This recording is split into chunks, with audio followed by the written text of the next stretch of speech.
इस कार्यक्रम के प्रायोजक हैं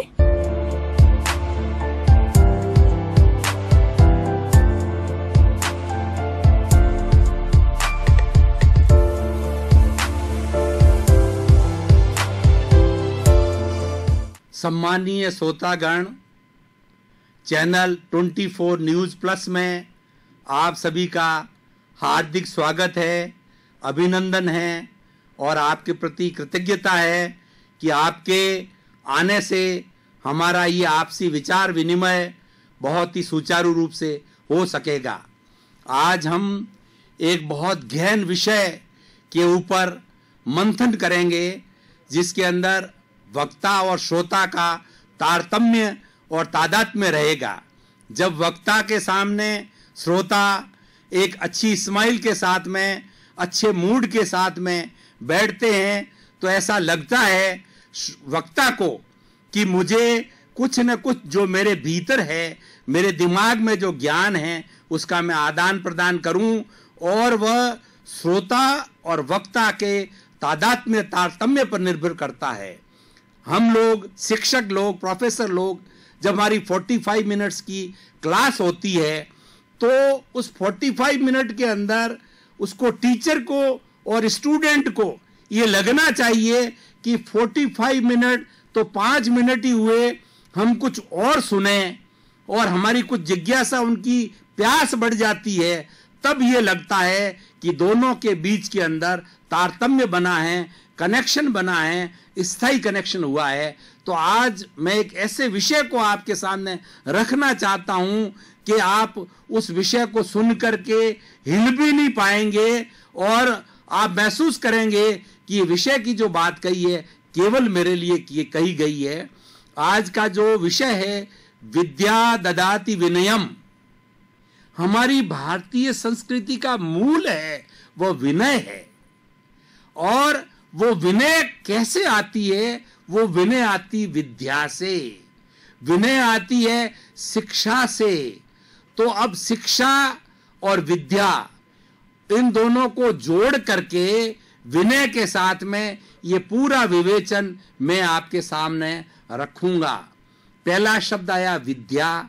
विद्या को हम शिक्षा भी कह सकते हैं, एजुकेशन भी कह सकते हैं, नॉलेज भी कहा जा सकता है, शब्द कई हो सकते हैं, लेकिन उसका अर्थ यही है कि एक ऐसी पद्धति है जो इंसान को इंसान बनाए। बंधुओं, हम बहुत बड़े विद्वान बन सकते हैं, बहुत बड़े धनवान बन सकते हैं, बहुत बड़े नेता बन सकते हैं, लेकिन सबसे पहले आवश्यकता है कि हम एक इंसान, अच्छा इंसान बने।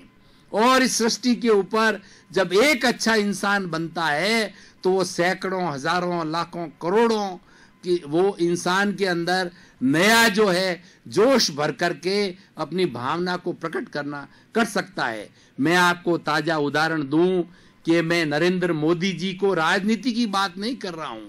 मैं तो एक शिक्षक हूं, मैं एक दार्शनिक हूं, मैं एक एजुकेशनिस्ट हूं और मैं योग का शिक्षक हूं। तो सबको जोड़ करके बात कहना चाहता हूं कि आज हमारा भारत का कितना हो भाग्य है कि हमें नरेंद्र मोदी जैसे प्रधानमंत्री मिले हैं। वह मात्र प्रधानमंत्री नहीं है, वो एक ऐसा व्यक्ति है जो कि दिन के अंदर 15-15, 16-16, 18-18 घंटों तक कई वर्षों से देश के लिए काम करता है। देश के लिए राजनीति का काम नहीं करता। उनके मन में ऐसा विश्वास है कि हमारा भारत अच्छा बने, शिक्षित बने, स्वच्छ बने और उसके साथ साथ में सद्भावना पैदा हो, गरीब अमीर की जो खाई है वो मिटे। वो निरंतर ये बात करते रहते हैं। तो मैं बात कर रहा था कि शिक्षा एक ऐसी पद्धति है जो इंसान को जो है सभ्य बनाती है। Education makes a man civilised. और जहां पर सभ्यता नहीं है, सभ्य इंसान नहीं है, वह जंगली राज होगा। पशु और मनुष्य में फर्क क्या है? पशु के पास भी 5 इंद्रियां हैं, उसके पास भी वही आत्मा है, हमारे जैसी है, और वो हमारे जैसी एक्टिविटी करता है।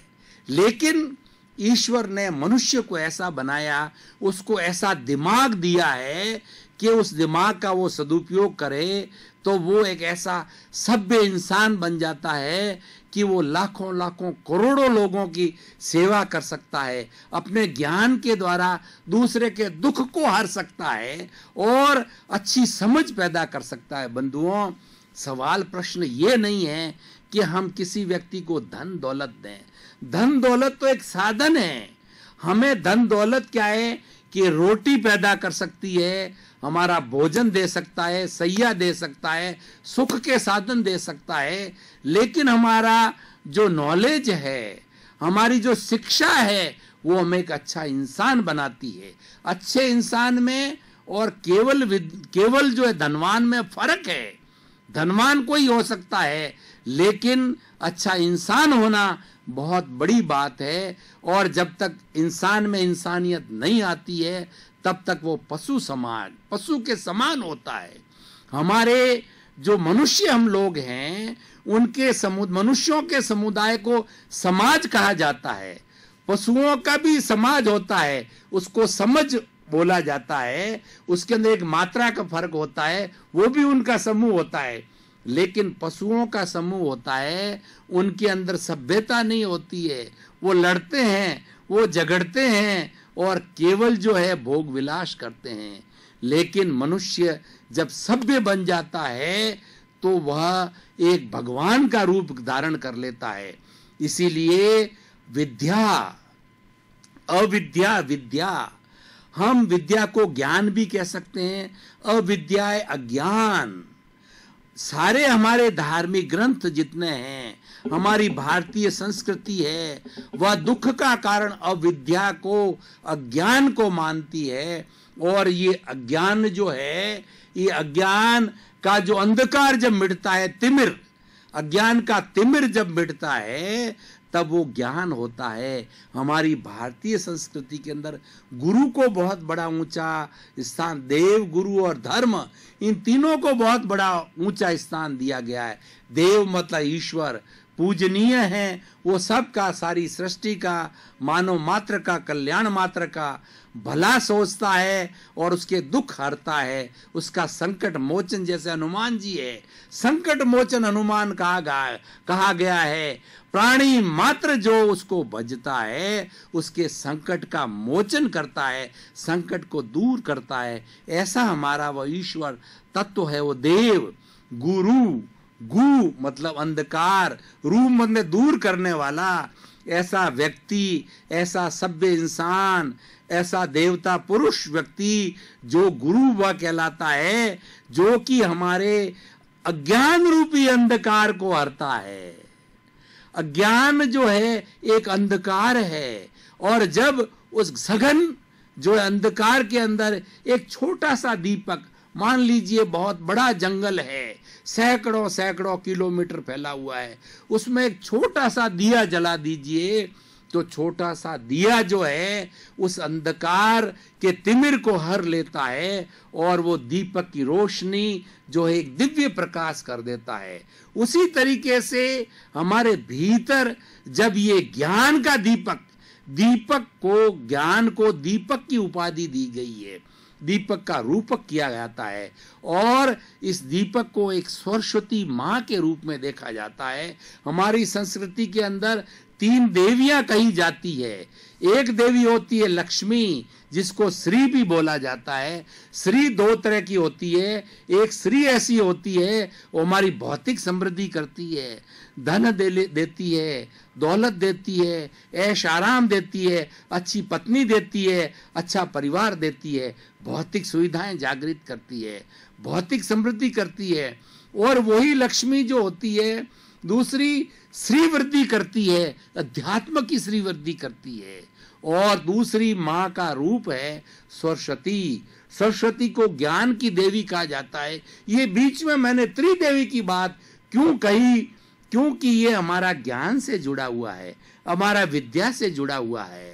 इसी कारण जो है ये 3 देवियों की मैंने बात कही। सरस्वती देवी ज्ञान की प्रतीक है, वो हमें ज्ञान देती है। इसीलिए स्कूल में, कॉलेज में, विश्वविद्यालयों में, बड़ी बड़ी संस्थाओं के अंदर दीप प्रज्वलन किया जाता है, सरस्वती माँ की आरती की जाती है, सरस्वती माँ की वंदना की जाती है। क्यों की जाती है?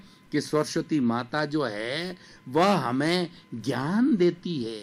और तीसरी देवी की बात करें कि दो तरह के मनुष्य होते हैं, एक देवता पुरुष होते हैं, वे स्व संचालित होते हैं, वे मानव मात्र का कल्याण करते हैं, जहां भी बैठते हैं खुद के कल्याण की बात करते हैं, संत पुरुष होते हैं और दूसरों को कल्याण का रास्ता बताते हैं। उनके जहन में, उनके खून में बदमाशी, हिंसा बिल्कुल नहीं होती है।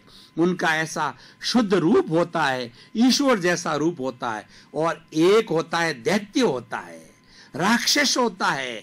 वो किसी तरह की धार्मिक भावना को, किसी तरह की अहिंसा की बात को, सद्भावना को, ज्ञान को कुछ नहीं समझता। वो अज्ञानी है। उसका काम है मार कूट और हिंसा।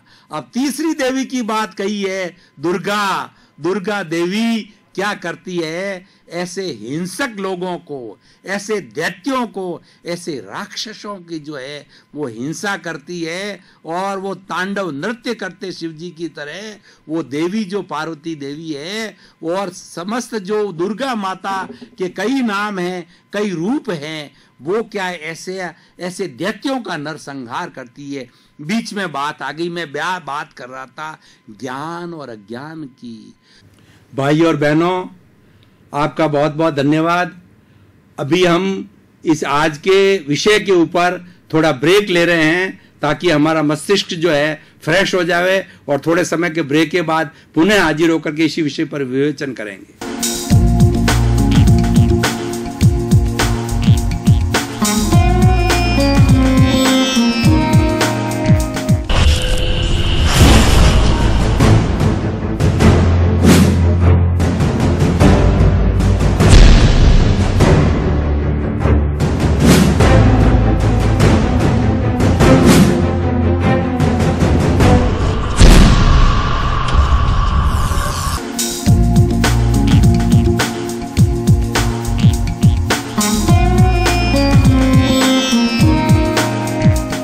हमने इस पुनरुत्थान कार्यक्रम में ब्रेक के बाद में पुनः जो है हम हमारे विषय के ऊपर वार्तालाप जारी कर रहे हैं। तो अभी हम विषय के ऊपर अपनी चर्चा पुनः जारी करते हैं। सबसे बड़ा इंसान के दुख का कारण अज्ञान है। दुख का कारण हमारे साधन सीमित या हमारी गरीबी नहीं है।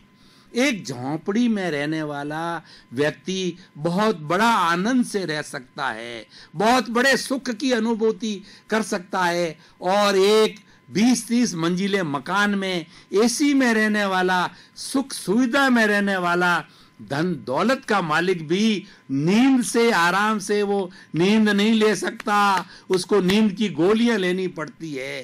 क्यों लेनी पड़ती है? कि उसके पास में साधन तो बहुत है, लेकिन भीतर का जो ज्ञान का खजाना है वो अज्ञानी है। उसके पास में वो खजाना नहीं है बंधुओं। तो जिसको ज्ञान हो जाता है वो आनंद की अनुभूति करता है, और आनंद की अनुभूति ही मनुष्य जीवन का सर्वोच्च जो उच्च साधन है। मोक्ष में क्या है? मोक्ष में ऐसा आनंद है, ऐसा सुख है कि उसके बाद में कभी दुख आता ही नहीं।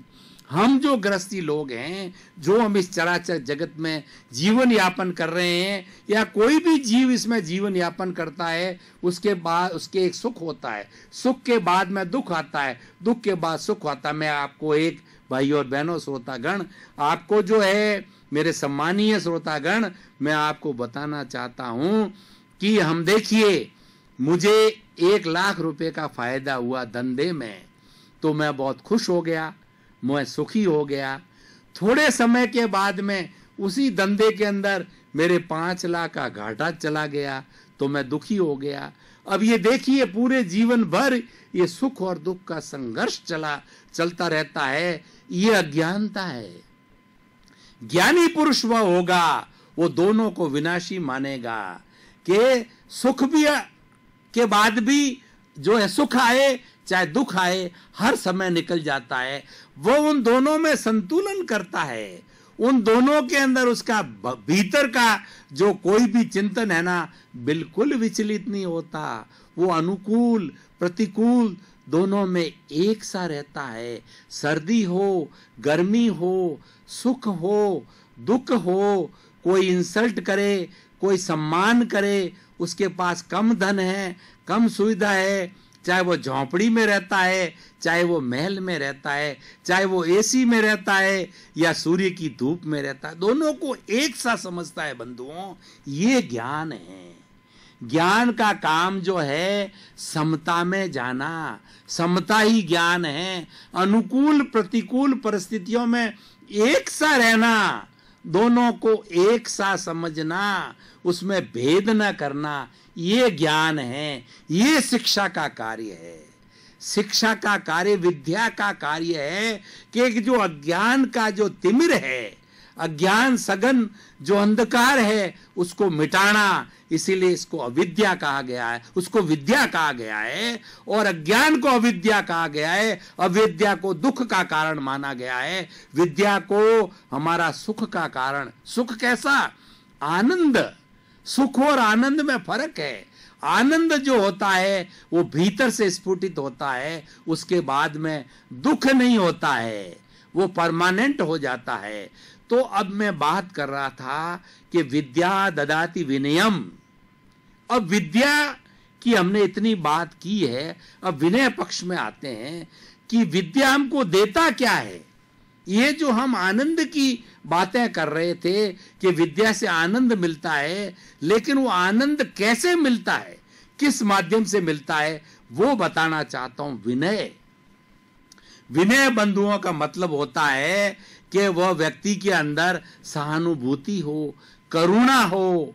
वो व्यक्ति जो है अपनी आत्मा के समान दूसरे की आत्मा को समझता हो, उसके अंदर हम मान सकते हैं कि विनय का तत्व है, करुणाशील तत्व है। जब कभी भी कोई हमारा बेटा पोता या टीचर के सामने उसका स्टूडेंट उसको प्रणाम करता है, तो हम कहते हैं कि कितना विनयवान है, कितना इसके अंदर विनय है, कैसे अच्छे माता पिता का ये बेटा है, कैसे माता पिता ने, गुरु ने उसको संस्कार दिए कि ये विनयवान हुआ। बंधुओं, विनय एक ऐसी क्वालिटी है, एक ऐसा गुण है कि वो शत्रु को भी मित्र बना देता है। और अविनय एक ऐसा अवगुण है कि अपने मित्र को भी शत्रु बना देता है। कैसे? मैं आपको एक उदाहरण के तौर पर बताना चाहता हूं कि एक बेटा है और एक माँ है। अब एक माँ के दो बेटे हैं। एक बेटा, माँ ने कहा कि राम तुम मेरा ये काम करके आ जाओ, तो माँ का शब्द निकला और राम गया और फटाफट जो काम बताया उसको प्रथम प्राथमिकता दे करके, उसको आदेश मान करके, मेरी माँ गुरु का आदेश है, तुरंत वो कार्य कुछ ही क्षण के अंदर करके आ गया। अब दूसरा, अब एक पुत्र देखिए, माँ ने श्याम को कहा कि श्याम तुम मेरा ये काम करके आना। अब वो श्याम तो क्या है? अविनयी है, वो अज्ञानी है, वो अनुशासित नहीं है। वो क्या करता है कि उसको काम तो करता नहीं, और घंटे 2 घंटे के बाद माँ पूछती है, माँ उसकी परीक्षा लेती है, श्याम मैंने तेरे को फला काम बताया था करके आने का, किया कि नहीं किया बेटे? श्याम क्या बोलता है कि माँ तूने उस जो दुकान जाने को कहा था, अभी तो बहुत गर्मी है, मैं कैसे जाऊं, मेरे पास में साधन भी नहीं है, स्कूटर भी नहीं है। और उसके बाद वो कहता है, बहाने करता है कि मैं उस दुकान पे गया, झूठ बोलता है। अब देखिए, एक अवगुण, एक अविनय, एक उच्छृंखलता कितने अवगुण सिखाती है। वो झूठ बोलेगा, माँ फला दुकान बंद थी और फला दुकान पे आपने उस व्यक्ति से मिलने कहा था, वो मुझे मिला नहीं, सारी बातें झूठी बोलता है। और आखिर वो श्याम आके कहता है कि माँ, यानी काम नहीं होता है। अब माँ मन में चिंतन करती, दोनों बेटे हैं, वो कहती नहीं है, क्योंकि माँ के लिए तो चाहे सपूत हो, चाहे खोटा सिक्का है, अच्छा सिक्का है, माँ तो दोनों को प्रेम से रखती, क्योंकि माँ प्रज्ञावान होती है। माँ एक ऐसी जननी जो है, जननी जन्मभूमि सा स्वर्गदा, यानी हमारी जननी को, माँ को और जन्मभूमि को स्वर्ग के समान कहा गया है। ये हमारी माँ जो जननी जो है बंधुओं, हम उस पर, उसके साथ कितना अन्याय करते हैं। जन्मभूमि के ऊपर, जन्म देने वाली माँ के ऊपर, पृथ्वी के ऊपर कितना कूड़ा करकट, कितनी गंदगी और कितनी जो अशुद्ध से अदूषित चीजें माँ पे डालते हैं। माँ सबको ग्रहण करती है। कितना गंदा पानी छोड़ते हैं हम, कितने केमिकल्स छोड़ते हैं, कितना हमारा टट्टी पेशाब इस माँ के ऊपर छोड़ते हैं। माँ की समता देखो, जो मैंने अभी अनुकूलता प्रतिकूलता में सम रहने वाली समता की बात, सहनशीलता की बात, समता और सहनशील एक ही चीज है। और जिस विनय की बात कर रहा हूं, वह विनय जो है सहनशीलता देती है। वो माँ इतना जो है, वो जननी इतना सहन करती है। दूसरी जन्म देने वाली जननी 9 महीने बेटे को अपने पेट के अंदर, कोख के अंदर रखती है, और वो कितना उसको खून चूसता है, वो उसका सारा भोजन माँ देती है। उसके बाद के अंदर बच्चा जब जन्म लेता है, माँ उसका पालन पोषण करती है। कितनी अपनी संतान की चिंता करती है कि बच्चे को सर्दी लग जाएगी, उसको कपड़े जो है गंदे किए हैं उसको सूखे कपड़े पहनाती है, पेशाब किया हुआ होता है, पेशाब से खुद पेशाब में सोती है, ऐसी हमारी जननी है। और वो उसको सूखे में चिल्लाती है। और बच्चा जब बड़ा होता है, माँ चिंता करती है, समय पे स्कूल जाए, माँ सुबह जल्दी उठती है, बच्चे को उठाती है, उसके लिए नाश्ता क्या करती है, वैन आने वाली है, और वो चिंता करती है, उसको जल्दी जल्दी करती तैयार, और वैन में बिठा के वो निश्चिंत होती है, शिक्षा के लिए भेजती है। क्यों भेजती है? जो जिस शिक्षा की बात मैंने की, वो शिक्षा गुरु, सबसे पहला बच्चे का जो शिक्षा गुरु होती है, प्रथम पाठशाला माँ कहलाती है। इस माँ का जो गुण है ना, ऐसा कहा जाता है हमारे धार्मिक ग्रंथों के अंदर, हमारे सत्पुरुष कहते हैं कि माता पिता का रोज आप पैर धो करके उस पानी को पियो, तो भी जो है वो माता पिता का कर्जा नहीं उतरता है। भाई और बहनों, श्रोतागण, मुझे बताइए, आप सभी को इस धरती के ऊपर, इस ऐसे भारत जैसे महागुणी देश के अंदर, ऐसे सत्संग वाले देश के अंदर, जहां पर पत्थरों को पूजा जाता है, सैकड़ों मंदिर है, कदम कदम पर मंदिर है, यहाँ पर बड़े को प्रणाम किया जाता है, छोटे के प्रति वात्सल्य किया जाता है, माता पिता होते हैं, माता पिता को हम संसार का स्वर्ग मानते हैं, तीर्थ मानते हैं। बंधुओं, हमारी संस्कृति की कितनी कितनी विनय की बात करूं, शिक्षा की बात करूं, एक तरफ तो मेरे इस हाथ में शिक्षा है, ज्ञान है, इस हाथ में विनय है। बंधुओं, दोनों के बीच में हमारा जीवन है। ये सारी, अगर मैं आपको एक प्रश्न करना चाहता हूं, अगर मैं शिक्षित नहीं होता, मेरे माता पिता ने नहीं पढ़ाया लिखाया होता, इतना त्याग नहीं किया होता, और मुझे आज इतना बड़ा विद्वान, प्रोफेसर रैंक का, कुलपति रैंक का नहीं बनाया, उस माता पिता को मैं वो है बहुत ही जो है वो विनय भाव से जो है उनको प्रणाम करता हूं, कृतज्ञता ज्ञापित करता हूं, और उस ईश्वर को कृतज्ञता ज्ञापित करता हूं, उस गुरु को कृतज्ञता ज्ञापित करता हूं। मैं नहीं बोल रहा हूं भाइयों और बहनों, मेरा कोई शब्द नहीं है, ये बोलने वाला गुरु है।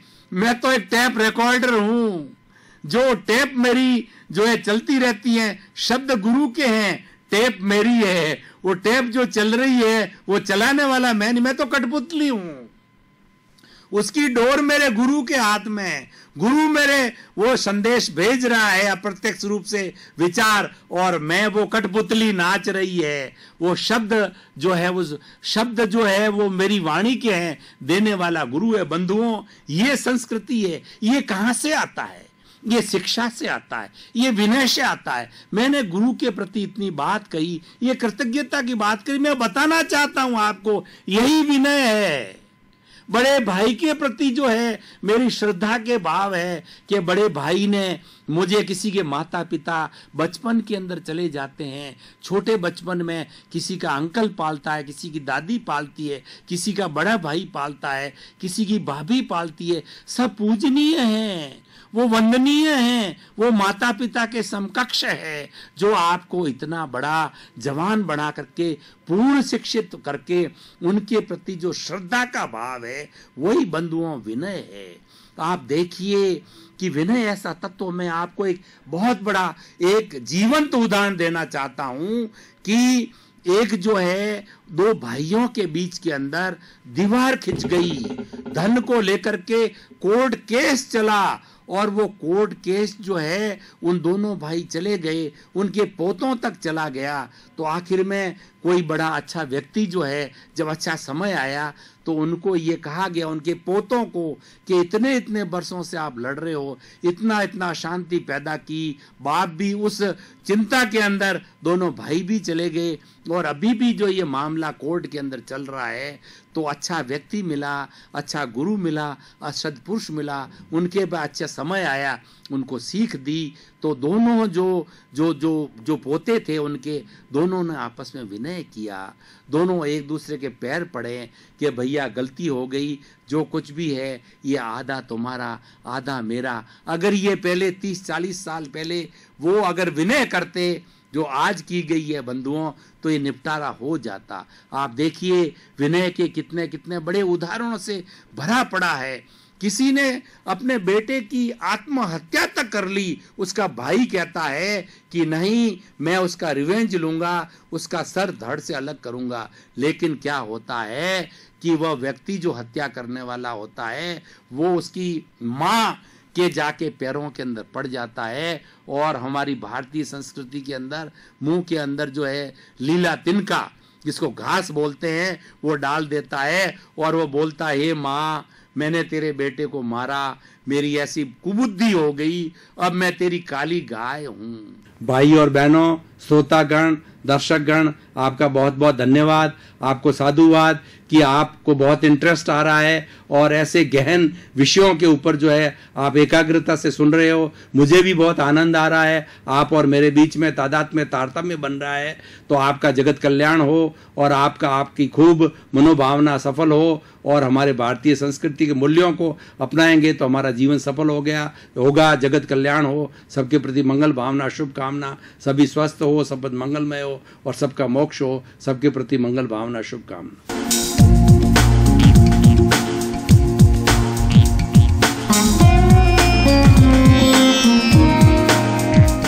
इस कार्यक्रम के प्रायोजक हैं